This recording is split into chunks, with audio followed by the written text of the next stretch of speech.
અમરેલી જિલ્લાના Vijpadi bus stop પાસે વર્ષો જૂનું અંદાજે 100 વર્ષ જૂનું વૃક્ષ કાપી નાખવાના મામલે હવે વિવાદ વધુ ઘેરાયો છે।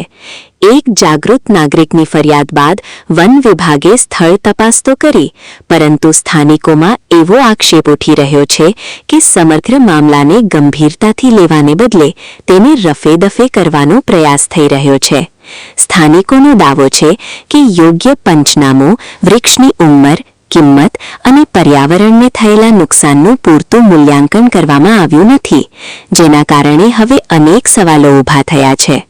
જ્યારે સરકાર એક તરફ વૃક્ષારોપણ માટે અભિયાન ચલાવે છે અને જનપ્રતિનિધિઓ વૃક્ષો બચાવવાનો સંદેશો આપે છે, ત્યારે બીજી તરફ વર્ષો જૂનું વૃક્ષ કાપી નાખવાની ઘટના ચિંતાજનક બની છે। હવે સૌથી મોટો સવાલ એ છે કે પર્યાવરણના રક્ષણની જવાબદારી સંભાળતો વન વિભાગ આ મામલે આનત કાર્યવાહી કરશે કે પછી સમગ્ર પ્રકરણને દબાવી દેવામાં આવશે।